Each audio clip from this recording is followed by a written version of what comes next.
estamos há 1 mês e meio estudando a carta do apóstolo Paulo a Timóteo, uma carta pastoral que Paulo visa compartilhar, ensinar ou instruir Timóteo acerca da vida ministerial, a vida vivida por esse jovem pastor que está iniciando. Então, ao longo desse 1 mês e pouquinho, a gente tem conseguido tirar ensinamentos, só que visando o tempo do fim, né? Paulo diz, nos últimos dias, a gente, ao longo desse 1 mês e meio, nós temos traçado palavras, né? Categoricamente, sobre egoísmo, sobre avareza, categoricamente temos ministrado sobre algumas palavras. Hoje eu quero ler com você, não dá para voltar tudo, mas quero ler com você 2 Timóteo, capítulo 4, verso número 6.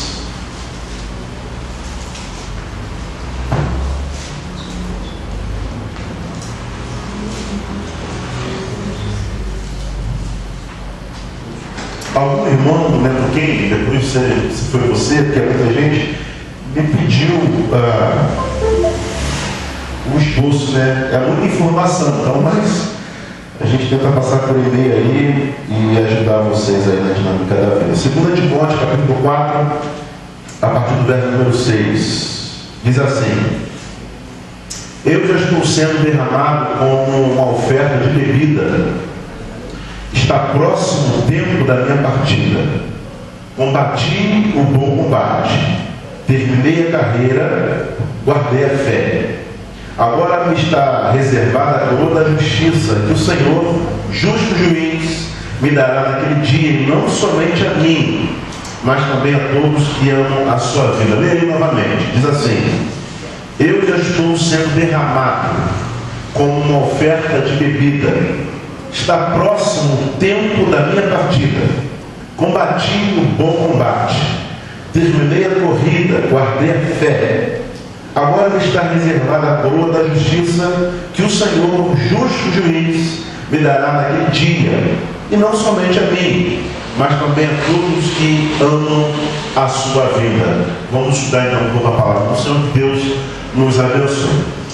Timóteo, companheiro de Paulo no ensino, na vida, na viagem, recebe de Paulo uma instrução.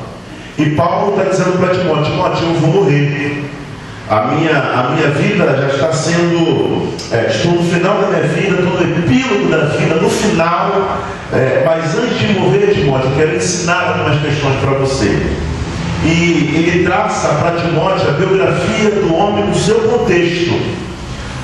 Dentro do seu contexto, dentro do que eles estão vivendo, Paulo traça a nuance, Paulo traça a característica desse homem do contexto que eles estão vivendo. Só que nós temos pensado aqui que esse homem, ele não se resumiu ao contexto de Paulo, mas nós acreditamos que ele evoluiu para o mal no contexto que nós estamos inseridos. Por isso, o tema da nossa mensagem: o homem e o presente século. Só que a dinâmica de observarmos o homem, temos dito aqui que não é o homem que tange ao Alexandre somente, mas é a humanidade. Como quem diz, a humanidade e o presente século.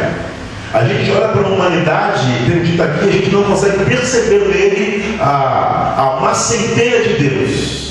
Olhar para o homem hoje categoricamente não conseguir perceber uma centelha de Deus, um fragmento de Deus. Por que, pastor? Mediante aquilo que ele está produzindo na sociedade. A gente olha para esse sequestro que teve aí ontem, né? Gente, só alguém literalmente sem Deus entra em um ônibus cheio de trabalhador com a intenção de tacar fogo no ônibus. E piorou na Ponte Rio-Niterói. Eu já não gosto daquele lugar, né? Detesto passar por ali, não gosto, né? Já cancelei compromisso, não sei imaginar, porque eu detesto passar por ali, não gosto. É limitação minha, você tem a sua, cada um tem a sua, né? Mas é a minha limitação. Não gosto de barco, não gosto de avião, não gosto de Ponte Rio, não gosto, né? E eu sei também que você não gosta das coisas, então cada um tem a sua, né?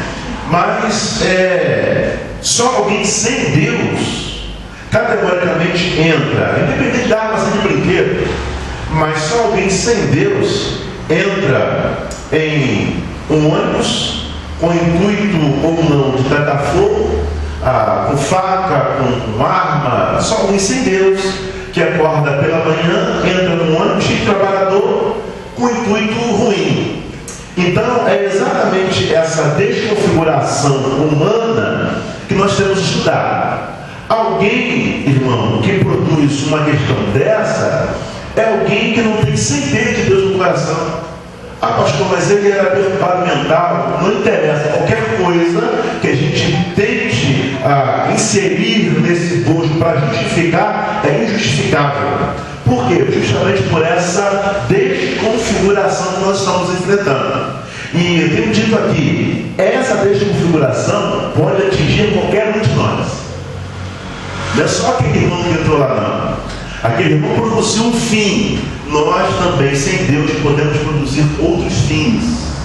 Por isso que eu gosto da minha forma de ler a palavra, quando a gente diz, livra-nos do mal. E a intenção que nós temos quando lemos essa questão lá, a oração que o Senhor diz para nós, livra-nos do mal, parece que é um mal que pode ser acometido a nós. Mas a minha forma de enxergar livra-nos do mal é, Senhor, livra do mal que me habita, ao ponto de eu produzir mal no meu outro. Então, se a gente não vigiar, nós também poderemos ser habitados por um mal, ao ponto de produzir o mal no outro, ou seja, a gente passa por um processo de desconfiguração.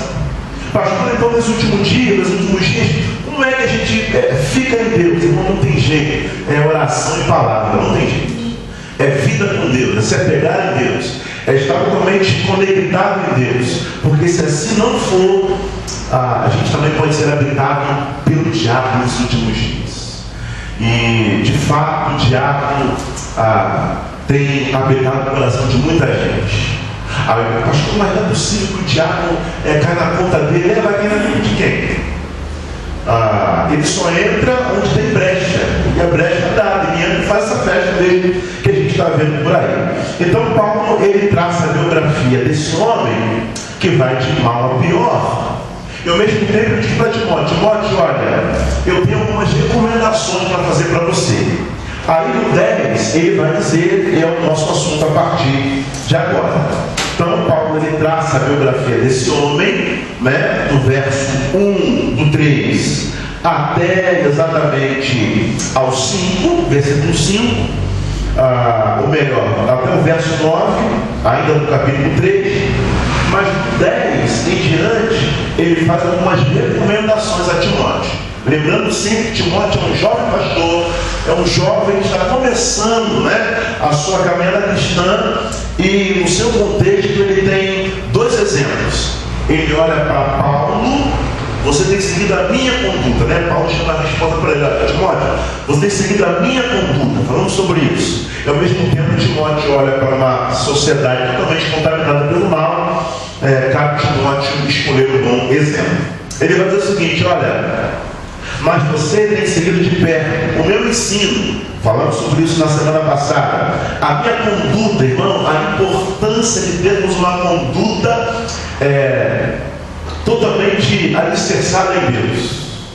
As pessoas, enquanto ímpios, estão olhando para a nossa conduta enquanto povo de Deus. Se a igreja não for exemplo no contexto onde nós estamos inseridos, bom, é melhor que a gente feche as portas.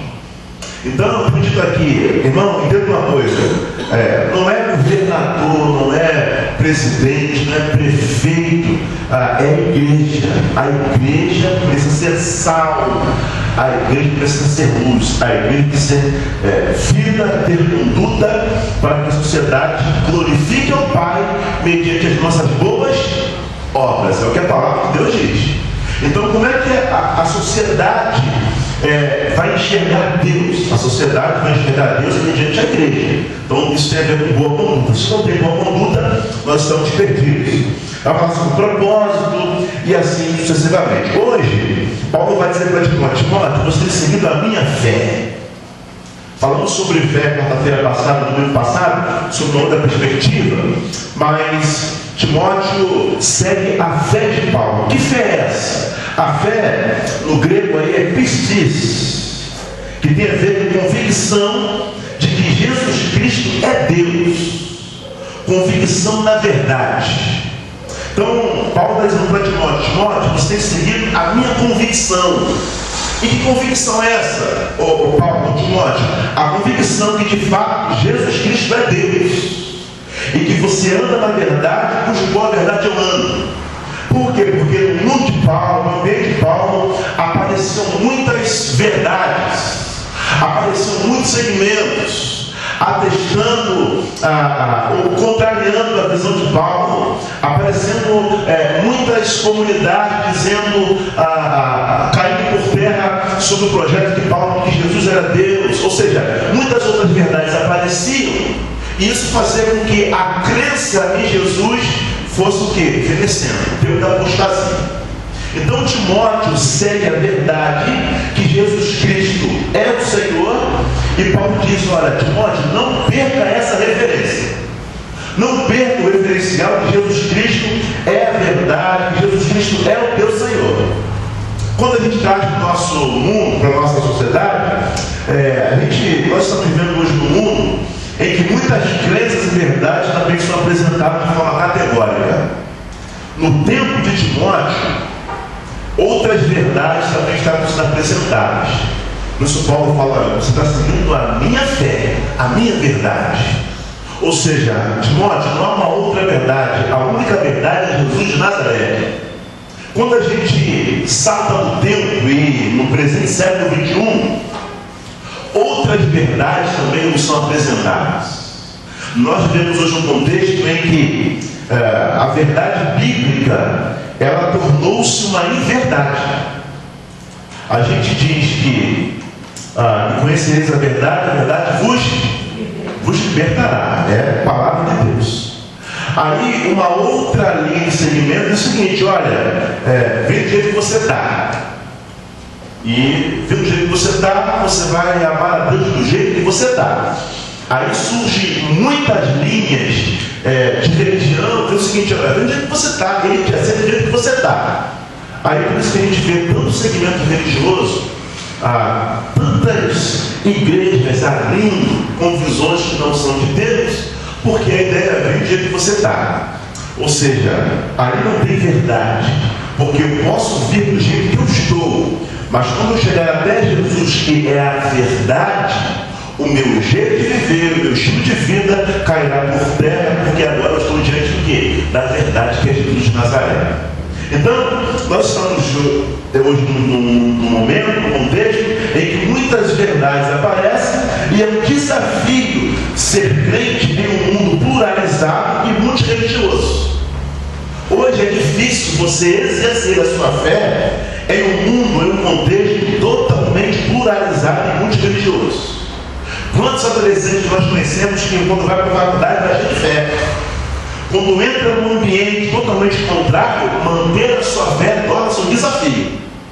Quantos adolescentes nós conhecemos, jovens, que sonham em uma carreira triunfal, entra para a faculdade e aos poucos ele vai abandonando a fé. E abandonando a fé, não vem mais para a igreja, não quer mais saber de Deus. Agora ele anda numa nova turma, que é uma turma totalmente contrária à palavra de Deus.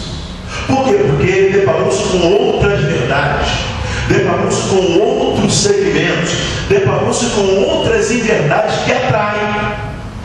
Então, hoje, manter a fé em Jesus é um desafio. Desenvolver a fé em Jesus é um desafio. Por quê? Porque aqui nós somos inseridos com a palavra de Deus. Nós ensinamos os nossos filhos os critérios da palavra de Deus. Quando sai da nossa porta para o colégio, irmão, a gente tem que orar a Deus e pedir a Deus e contar com a misericórdia dele. Porque tudo que nós ensinamos em casa, quando encontra um amiguinho, irmão, desconstrói tudo. São outras verdades que vão ocupando o coração dele. A gente pode estar com um culto desse quarta-feira, falando sobre questões bíblicas.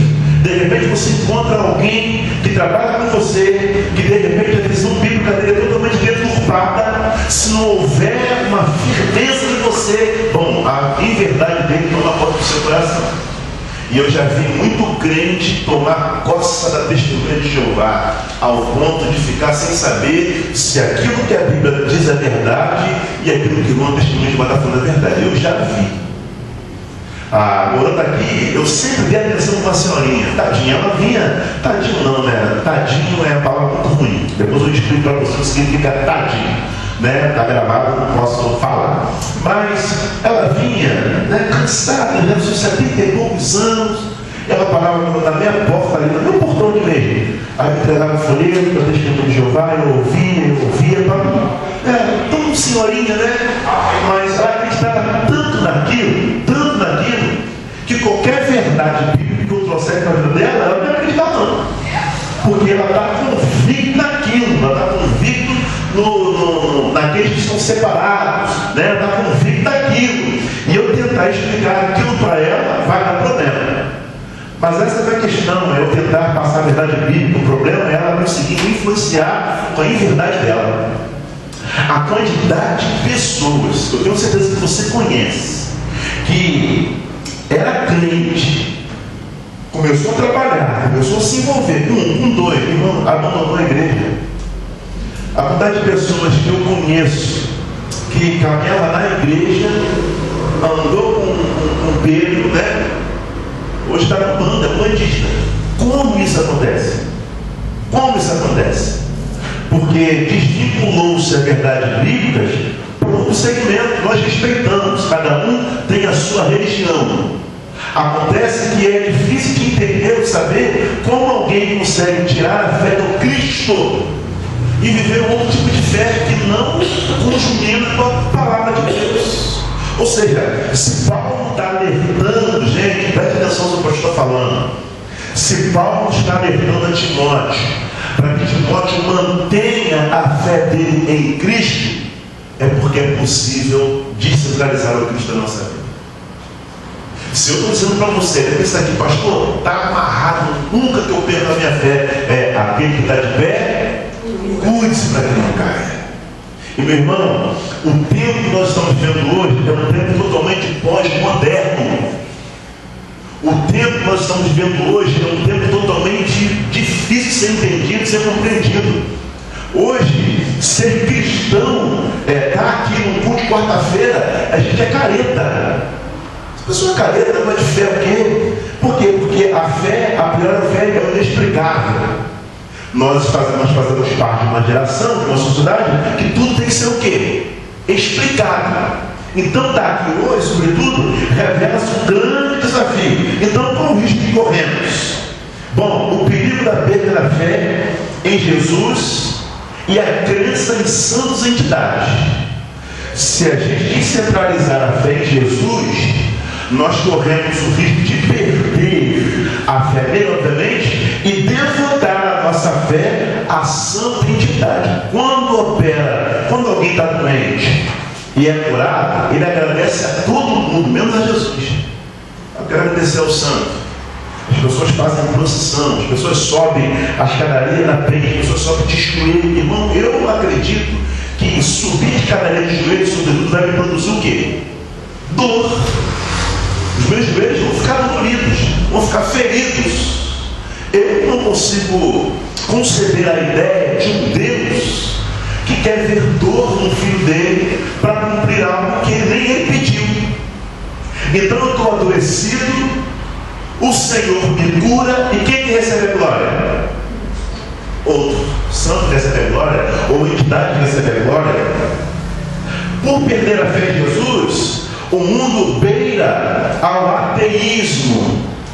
Quantas pessoas agora, pastor, eu sou ateu, como se fosse ateu, crista da onda, né? Não sou ateu, parece que ele é formado em alguma coisa. Ateísmo nega a existência de Deus. Paulo está dizendo, Timóteo, segue a minha fé. Por quê, Paulo? Porque vai chegar no tempo do ateísmo e nós já estamos aquém desse ateísmo. Porque só alguém sem Deus no coração entra em igreja e taca fogo. Só alguém sem Deus no coração entra em sinagogas e sai tirando os rabinos, como você nunca viu isso. Tem lugar aí fora que as pessoas estão entrando na sinagoga e matando, as pessoas estão cultuando. Imagina você, a gente está aqui cultuando, entra alguém aqui e sai metralhando todo mundo. Que tipo de vida que está sendo manifestada hoje? Ao ponto de talvez não conseguirmos exercer a nossa fé, e nós falaremos sobre isso, porque Paulo fala, você está vendo assim, da minha perseguição. Já fala sobre isso, porque hoje a gente não sabe o que é perseguição. Eu vou pensar sobre isso. Então, se perdermos a fé em Jesus, nós corremos o risco de ser abençoados por Ele e agradecer a entidades. Se perdermos a fé em Jesus, corremos o risco de cair no ateísmo. Se perdermos a fé em Jesus, corremos o risco de cair no deísmo. O que é isso, pastor? Crer em uma inteligência superior. Pastor, eu creio em uma inteligência superior. Você não crê em Deus? Não. Pastor, alguém, eu sei que alguém inventou esse mundo que a gente vive aí. Mas foi Deus não, pastor. Não acredito muito em Deus não. Ou então ele pode até existir, mas eu acredito numa inteligência superior. Aí, por falar em inteligência superior, olha para o teu celular, olha para os notebooks, olha para o nosso meio de informática. Antigamente, os antigos que vão lembrar, o computador era o tal do MS-DOS. Tudo que você fazia era aqui, ó, no teclado. Antigamente era curso de datilografia. Quem tem curso de datilografia? Quem tem? Ó, 3 pessoas só têm curso de datilografia. Antigamente era chique a pessoa que tinha curso que era datilógrafo. Era chique isso. Aí, quem tem máquina de escrever hoje? Serve para quê? Para nada, quase ninguém tem. Aí o notebook que saiu hoje de uma geração, irmão, daqui a 2 meses ele já está falido. Já tem outro saindo aí. Há um tempo atrás, quando eu ganhei esse iPad aqui em 2013, tem 6 anos, já não suporta mais o que tem aqui. E eu brinco que a minha vida está toda aqui dentro. Se ele pifar, lascou. Meu sermão está tudo que eu faço está aqui dentro. Mas em 2013, ele já está obsoleto. Não atualiza mais, falha, desliga sozinho. Hoje já tem um iPad aí, deve ser o tal do Full HD Supremo, nível bug. Uma inteligência que nos aproxima, uma inteligência virtual. Eu estava vendo agora recentemente na televisão bonecas virtuais. O homem não precisa mais ir para a casa noturna. Ele pode comprar uma boneca virtual. Você não vê uma boneca virtual. Irmão, é um tempo de uma inteligência assim, tamanho que a gente não consegue mensurar. E quanto mais uma inteligência dessa, em que tudo agora pode ser explicado, para que eu vou querer fé? Porque a fé, sobretudo, revela-se o quê? Inexplicável. A fé é o inexplicável, a fé você sente. Agora, se eu estou diante de algo que eu posso explicar, a ciência, eu não posso explicar isso. Então, se eu tenho algo que eu posso explicar, para que eu vou querer Deus? É o mundo que nós estamos vivendo. Então, se a gente perder a fé no Cristo, a gente não vai mais glorificá-lo quando receber uma bênção, mas vai glorificar a santos. Se a gente perder a fé no Cristo, automaticamente nós podemos nos tornar ateístas. A faculdade está assim, ó, cheia de ateístas. Eu lembro quando eu comecei a pensar em fazer faculdade de história, eu tive que trancar, mal comecei, mas tranquei. A pessoa falou assim, pastor, toma cuidado, só vai virar ateu, hein? Por quê? Porque a maioria dos historiadores são o quê? Ateus, a maioria deles, né? Corremos o risco então de cair no meio teísmo, que é acreditar em uma inteligência superior, né? O grande arquiteto do universo. Perdemos a fé na crença, perdemos a fé no homem, perdemos a fé na política, na religião e por aí vai. Você tem fé na política? Quantos aqui tem fé na política? Ninguém. A gente não tem mais fé em ninguém. Aparece aí o cara que hoje surgiu, o Bolsonaro surgiu como o grande Messias. Ele surgiu para resolver todos os problemas do Brasil. O mês de Messias de janeiro vai ser o mês que vai dar chicalhada, vai em dezembro. É o mesmo. A gente começa com a fé, aí de repente a mídia, a gente não acredita, lança uma coisinha bom. Bolsonaro é mais um, a gente não tem fé em ninguém. A gente perde fé no bispo, a gente perde fé no papa, a gente perde fé no pastor, a gente está sem fé nenhuma. Nós perdemos a fé uns nos outros. Você consegue olhar para um ser humano hoje e falar assim, rapaz, eu tenho crença em você, eu acredito em você. A gente não consegue ter mais fé nos outros. Abra em Malaquias 4:6. Quarta-feira é um estudo, então você mais ouve, do que fala. Então, compartilha com você. Abra em Malaquias capítulo 4, versículo 6. Leia aí, por gentileza, quem achar, bem forte. Malaquias 4, versículo 6. Ele converterá o coração dos pais aos filhos, e o coração dos filhos aos seus pais, para que eu não venha e fira a terra com maldição.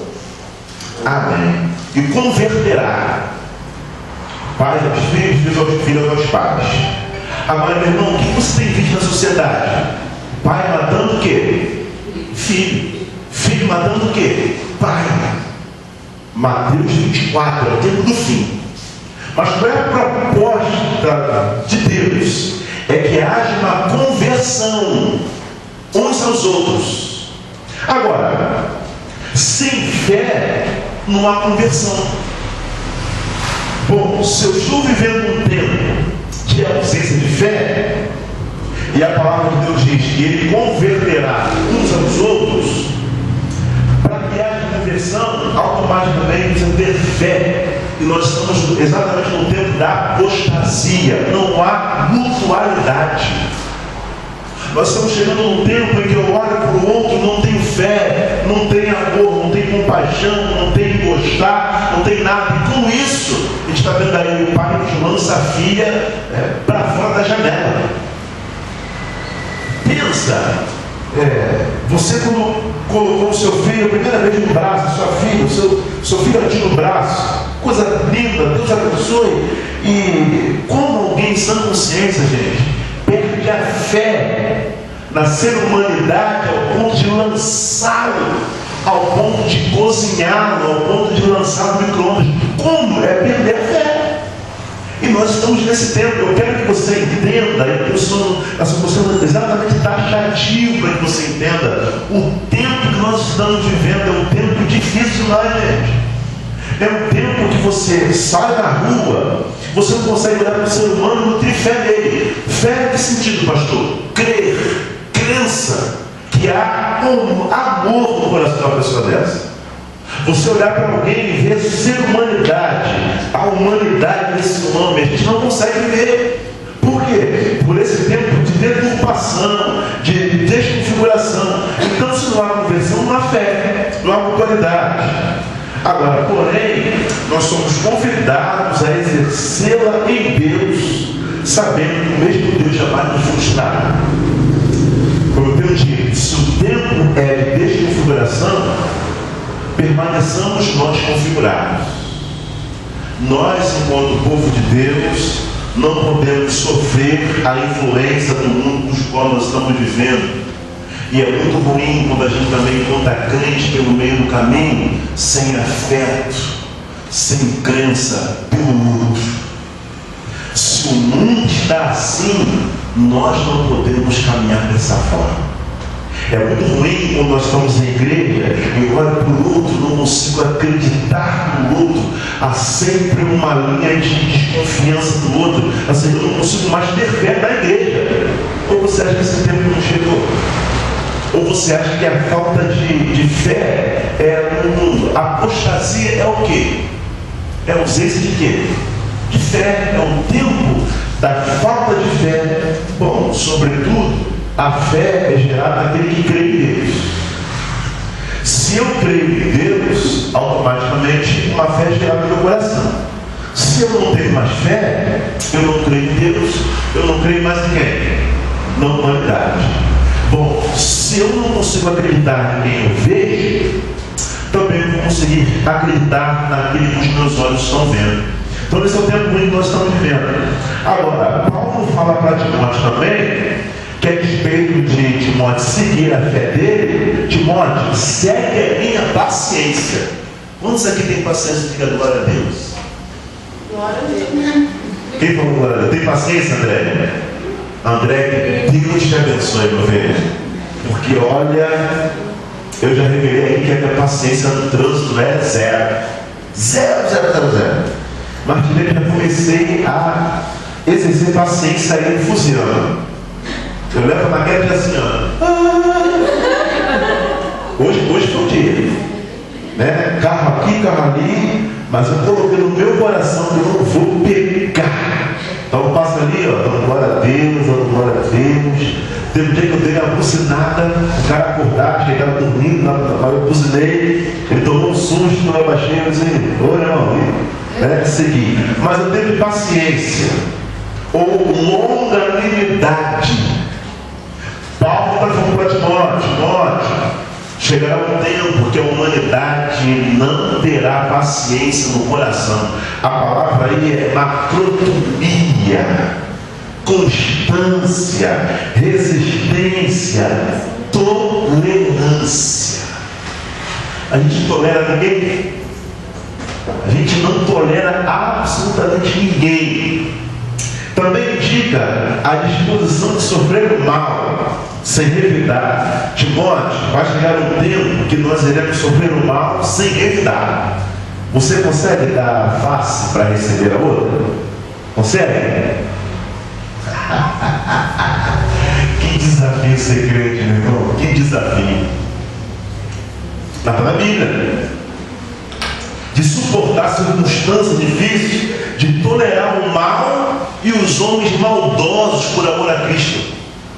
Nós estamos sendo convidados nesse mundo pós-moderno de tolerar o mal por amor a Cristo, de ser perseguido por amor a Cristo, e com isso é paciência. Está sofrendo? Estou, Senhor, paciência. Tolera. Está sendo chicoteado? Tolera. Está sendo ultrajado? Tolera. No trabalho está passando perseguição, tem alguém que está te perseguindo no trabalho, tolera por amor a Cristo. Aí quando a gente está passando por perseguição no trabalho, a gente não suporta mais, o que a gente faz? Pede para sair. Você não suporta não, meu irmão? Meu trabalho está uma fúria lá, pastor. Eu vou sair, ou seja, a gente não consegue tolerar. Oi? Depois pede perdão. A conta chega, tem que trabalhar, e como é que fica? Salmo número 40, versículo número 1, leia. Esperei com paciência do Senhor, e ele se inclinou para meu ouvido. Esperei com paciência, pacientemente. Paz gerada no coração de quem confia que Deus vai agir. Ou seja, ó, tranquilo, André, paciente. Está chovendo canivete, ó, pleno. Pastor, está caindo terremoto. Pleno, estou nem aí. Só os tempos de Jesus, né, gente? Paulo está falando sobre isso, sobre esse tipo de tempo. Que as coisas estariam totalmente difíceis, Timóteo. Tenha paciência, como quem diz, olha, uma dor que dure para sempre. Vai passar, mas espera um pouquinho aí. Segura a tua onda, Timóteo. Ou seja compassivo, porque isso faz parte do fruto do Espírito. Gente, eu estou sendo tão tratado nesse negócio aqui, porque paciência é um desafio. Tolerar coisas para mim é muito desafio.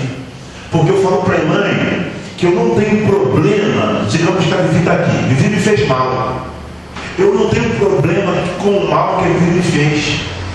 O meu problema é encontrar paciência em mim para poder lidar com isso. Por quê? Porque eu vou olhar para a Vivi, eu sei que ela vai fazer porque ela é humana. Ela pode me fazer mal pela vida. Agora, como o pensador diz, não é o que fizeram com você, é o que você fez com o que fizeram com você. Não o que ela fez comigo. Ela é humana. Agora, sobretudo, o mal que vai habitar em mim, se eu vou devolver ou se eu vou o quê? Paciência, tolerar. E tolerar hoje coisa é difícil demais para você ter noção, irmão. Quando eu andava de BRT, eu via pessoas entrando no BRT filmando, com funk alto. Eu com Elânia naquela, a gente tolerar aquilo era difícil demais. Eu não tolero. Eu sou de um tempo que a gente está jogando bola, passa um idoso e está jogando bola, o que a gente faz? Para. Aí, hoje o idoso passa e irmãos continuam jogando bola. Eu sou de um tempo que estava falando assim, sou de um tempo que, deu tal horário, o som para. Tem um horário para o som. Não, hoje nós estamos vivendo um tempo que as pessoas estão ouvindo um som que não é só para ela, é para o outro. E, gente, eu não tolero isso assim. Eu costumo dizer, sobe um negocinho lá no meu dedo de medir que vai me subindo, e eu não aceito. Por quê? Porque eu não fui educado assim. E a gente está num mundo que a educação é literalmente o quê? Zero. E a gente tem que ver um desconforto desse, gente, a gente tem que ver neto batendo no avô. Eu já vi neto na cara do avô. E você vê, cara, assim, quando eu pensava em falar alguma coisa para o meu pai, gente, o olhar já não possa. Então, assim, é um tempo difícil, mas a gente tem que encontrar o quê? A paciência. Como a minha vizinha lá da minha casa falou assim, pastor, hoje pisou no nosso pé, a gente tem que falar o quê? Desculpa. Desculpa, irmão. Não, desculpa, você pisou no meu pé, porque a gente não sabe com quem a gente está encontrando pelo meio do caminho.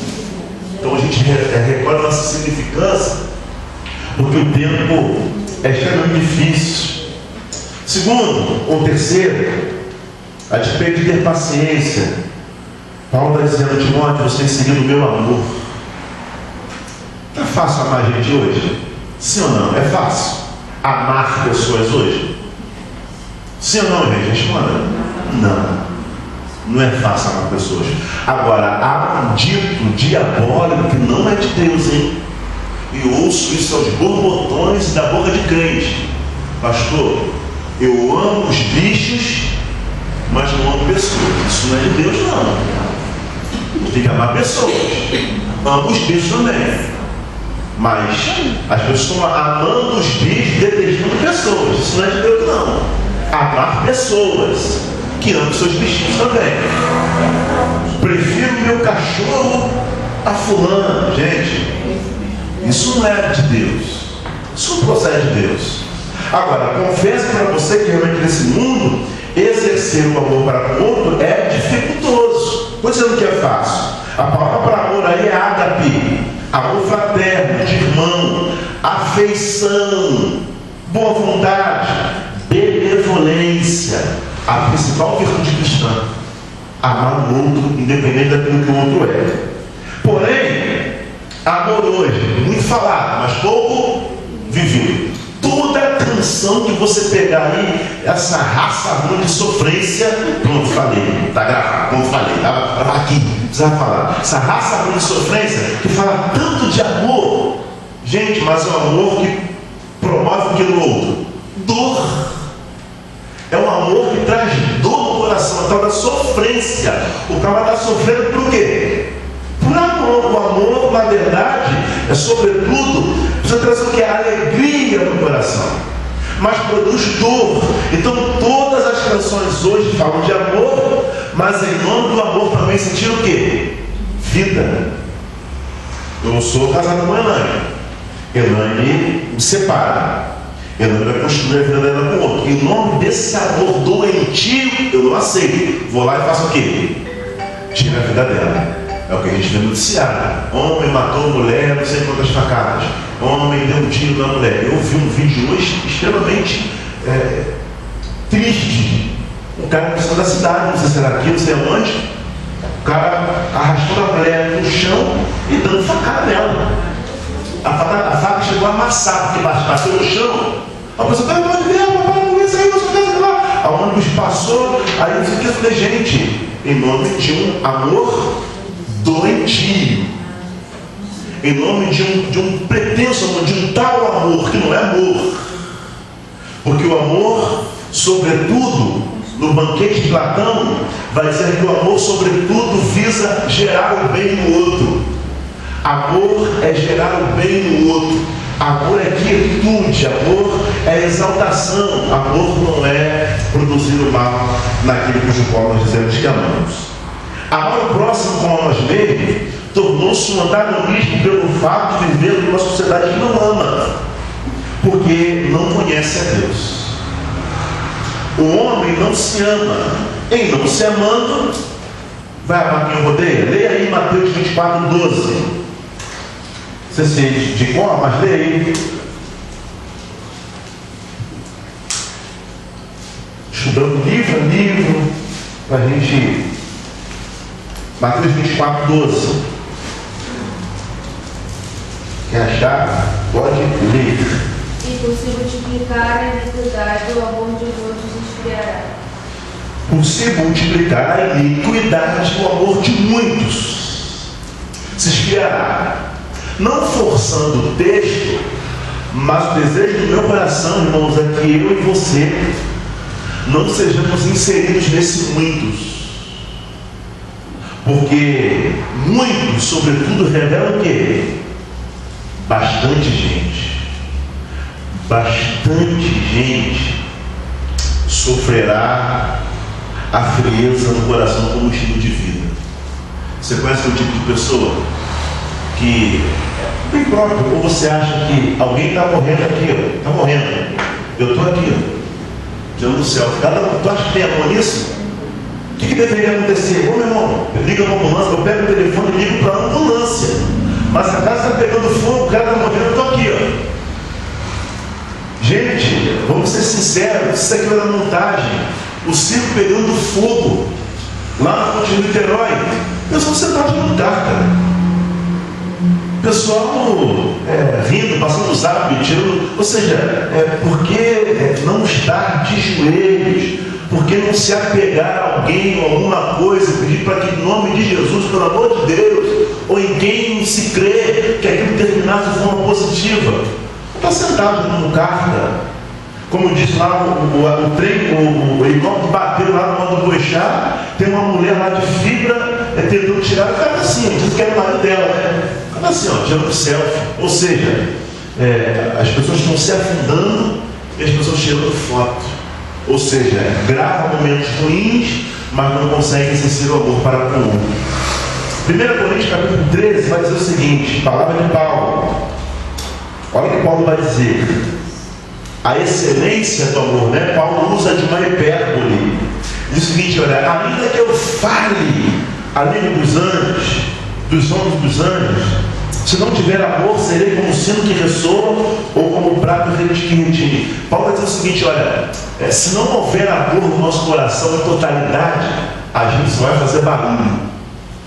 Temos uma sociedade que só faz barulho nas músicas, na palavra que é dita, não vivida. Ainda que eu tenha o dom de profecia, sabe os mistérios, dom de conhecimento, tenha fé, capaz de mover montanhas, se não tiver amor, nada serei. Aí ele começa. Ainda que eu dê aos pobres tudo que possuo, ou seja, fazer com intenção positiva, entregue o meu corpo para ser queimado, se não tiver amor, nada disso me seria. O amor é paciente, o amor é bondoso, não inveja, não se vangloria, não se orgulha, não maltrata, não procura os seus interesses, não se ira facilmente, não guarda rancor. O amor não se alegra com a injustiça, mas se alegra com a verdade. Aí o amor, tudo sofre, tudo crê, tudo suporta, tudo espera, tudo suporta. O amor nunca perece, o amor jamais acaba. Agora, é a palavra de Deus com mente. O amor jamais acaba. Por se multiplicar a iniquidade, o amor se esfria. Temos dois pontos a escolher. Ou a gente permanece naquilo que a palavra de Deus diz, que o amor jamais acaba, ou a gente vai caminhar do outro lado da banda o amor ou a frieza como estilo de vida no nosso coração. Bom, como amar se não me amo? Como amar se eu não me amo? Como é que eu vou amar a Elaine se eu não me amo? Como é que você vai amar o seu namorado, o seu marido, se você não se ama? Ama o teu próximo como a ti mesmo. O teu próximo, isso é abrangente. E não é amar só hoje, é o gerúndio, né? É continuar amando. Eu vou continuar amando a mim assim como eu amo o meu próximo. Como? Se o mal que está sendo produzido na sociedade é mal porque o homem não se ama. E se eu não me amo, eu vou olhar o outro como um pedaço de quê? De carne. Eu vou matar, eu vou aniquilar. Por quê? Porque não há amor no meu coração. Então tudo isso que você vê aí é por não haver amor. Sem amor eu nada serei. Então não há amor, então eu sou alguém que só faz barulho pelo meio do caminho. Eu sou alguém oco. Porque tanta maldade, pastor, porque o ser humano está oco. Vamos lá, termino. Paulo vai falar sobre a minha perseverança. Coisa difícil, irmão. E deixei ela por último por estar na lista aqui, mas justamente isso, porque nós somos convidados a perseverar na fé, na paciência e no amor. A palavra perseverança aí é upomeno, literalmente ficar para trás, como eu tenho dito para você. Ou seja, se o mundo está caminhando sem fé, olha, eu estou aqui, eu permaneço. Se o mundo caminha sem amor, eu permaneço. Se o mundo caminha na desesperança, eu permaneço, acreditando que é possível sim manifestar amor, é possível sim ter fé, eu permaneço. Tem a ver com tolerância, tem a ver com permanecer diante das adversidades, permanecer diante daquilo que é contrário. Timóteo, siga a minha perseverança. Timóteo, permaneça. Por quê? Porque os homens irão de mal a pior, enganando e sendo enganados. Instruções, gente. E desejo do meu coração é que a gente tenha ouvidos para isso. E eu tenho dito aqui categoricamente, eu não quero que você olhe para esse texto como quem esse homem, essa humanidade está alheio a você. Não olha não. Olha como alguém participante desse tudo. Olha como alguém que está inserido numa sociedade cujo vírus, se a gente não bobear, pega a gente também. Quantos de nós passa por um morador de rua e já não consegue mais manifestar amor para com ele? Quantos de nós? Às vezes está no sinal, tem alguém fazendo lá malabares, a gente tem medo até de arranhar o vidro para não dar uma esmola, não sabe se vai arranhar, a gente não sabe. Ou seja, a gente está perdendo amor em porçõezinhas mínimas. Quando a gente olha para aquilo que é dantesco, a gente já não dá mais crédito. Por quê? Porque o vírus me pegou. Desejo do meu coração é que a gente não faça parte desse todo, que a gente continue amando, que a gente continue sendo quem nós somos no coração de Deus. Porque a palavra de Deus nos diz que Ele vai voltar para buscar uma noiva sem mancha, uma noiva que não tem egoísmo, uma noiva que persevera nele, uma noiva cujo qual Ele tem alegria para voltar. Então que eu e você não sejamos contaminados pela frieza, pela falta de fé, pela falta de amor, pela falta de cuidado, pela falta de perseverar. Só a gente olhar para os tempos nossos estão cada vez mais vazios. As pessoas não querem mais saber de Deus, as pessoas estão indo de fato embora das igrejas. Não é só a nossa igreja de quarta-feira, tem pouca gente, não, tem muita igreja aí vazia. Não é vazia porque as pessoas estão com as suas ocupações, as pessoas estão perdendo a fé. Perdendo a fé por quê, pastor? Pelos escândalos que a gente está vendo. Hoje ser cristão é um desafio, é tanto escândalo dentro da nossa igreja, as pessoas olham para isso e falam assim, vou fazer o que lá dentro. Então, irmão, que não seja por nós. que o escândalo não comece em nós. Não sejamos nós uma pedra de tropeço para o mundo, mas que a fé em Cristo seja tão latente em nós, ao ponto de conseguir influenciar a vida e não ser influenciado pelo caos que nós estamos vivendo. Oremos para que esse caos que teve no Rio de Janeiro aí, finde nisso, né? Que não ocorra mais, porque a gente tem que ser culpado não, é uma vida que foi ceifada e partiu com Jesus ou não, a gente não sabe. Mas eu e você, sem Jesus no coração, a gente também pode entrar no ônibus daquele e produzir a mesma coisa. Que Deus nos ajude e que sigamos em fé para a glória dele. Amém? Amém.